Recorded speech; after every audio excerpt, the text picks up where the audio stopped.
الإجراء الأول هو أننا نحافظوا على السعر الحالي نتاع غاز البوتان نتاع المستعمل في مختلف الاستعمالات، خاصة المنزلية، لأنني أنا شرحت لكم بأن غاز البوتان عرف ارتفاع خلال شهر مارس، والدولة اليوم باش تحافظ على هذا السعر غادي تتحمل في كل قنينة 78 درهم لكل قنينة من 12 كيلو، وعلى عكس 30 درهم اللي كانت كتحملها قبل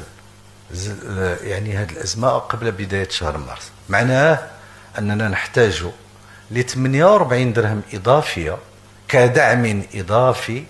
باش نحافظوا على السعر نتاع غاز البوتان المستعمل في كل المجالات، وخاصة منه بطبيعة الحال كنعرفوا أن الاستعمال غاز البوتان كيكون بشكل كبير